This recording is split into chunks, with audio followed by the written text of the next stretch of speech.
Hari Raya Kabar Sukacita. Para sahabat terkasih dimanapun saja berada. Hari Raya Kabar Sukacita dalam gereja Katolik dirayakan setiap tanggal 25 Maret. Dan tahun 2026, tanggal 25 Maret itu hari Rabu, itu dirayakan Hari Raya Kabar Sukacita. Ini maksudnya apa? Para sahabatku, hari raya ini hari besar. Karena Allah masuk dalam sejarah umat manusia.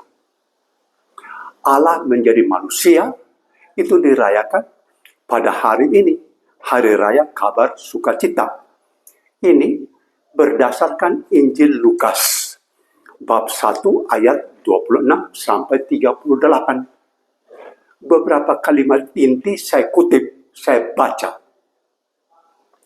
Dalam bulan yang ke-6, Allah mengutus malaikat Gabriel ke sebuah kota di Galilea bernama Nazaret kepada seorang yang bertunangan dengan seorang bernama Yusuf dari keluarga Daud.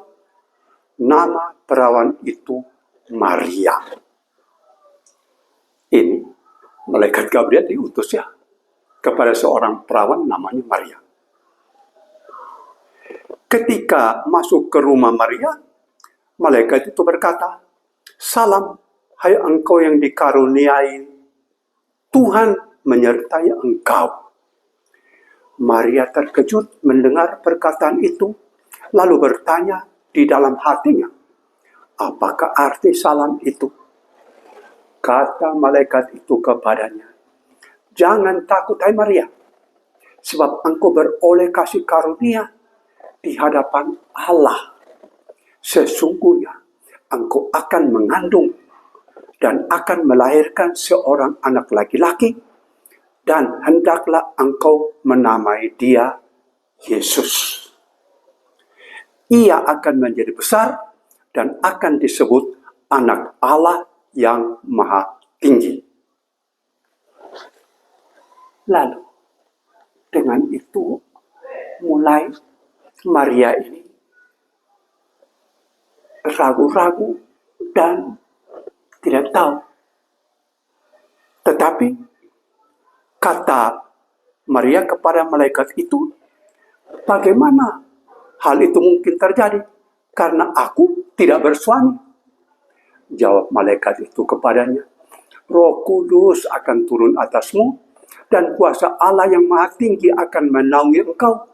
Sebab itu, anak yang akan kau lahirkan itu akan disebut kudus, Anak Allah." Dan ada kalimat akhir, "Bagi Allah tidak ada yang mustahil." Para sahabat, itu dasarnya. Dasar dari hari raya Kabar Sukacita. Coba hitung ya teman-teman. Ini Maret, April, Mei, Juni, Juli, Agustus, September, Oktober, November, Desember. Itu 9 bulan. Dan gereja mengajar kita dengan suatu perayaan tradisi 25 Desember, pesta Natal, Yesus lahir. Jadi mulai hari raya Kabar Sukacita ini, Yesus dikandung oleh Maria 9 bulan. Ya, kira-kira 10 hari perayaan Natal.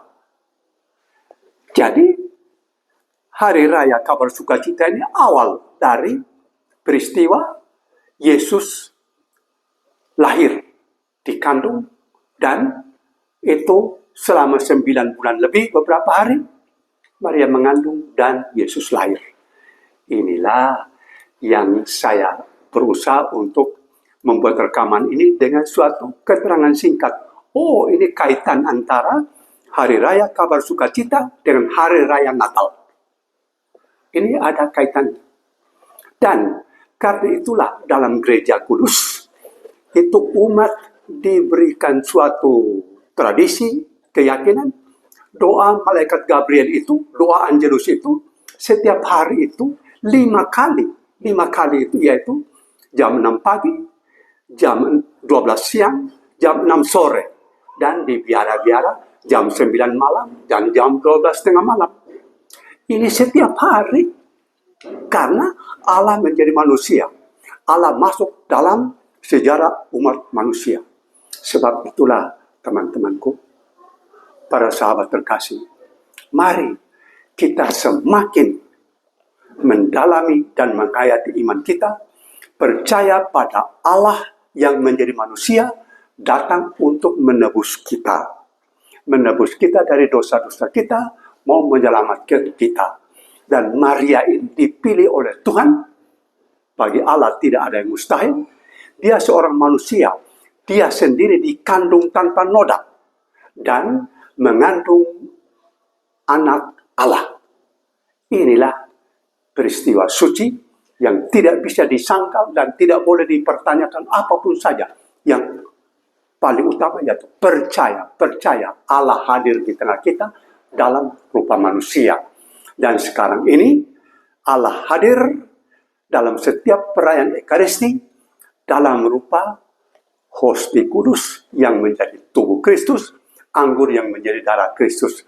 Jadi Allah yang sama yang dulu 33 tahun hadir di daerah Palestina, yang lahir kemudian tampil di muka umum, kemudian disengsarakan, wafat, bangkit, naik ke surga. Dia itulah yang hadir tetap di tengah kita. Jadi teman-temanku, kalau ada sempat, berdoalah. Jam 6 pagi, jam 12 siang, jam 6 sore, itu untuk kita sebagai umat awam umum, doa malaikat Gabriel. Terpujilah dikau, ya Bunda Maria, sebagai Bunda kami. Allah, kami bersembah sujud di hadapan dikau yang telah menjadi manusia dan tinggal di antara kami. Amin.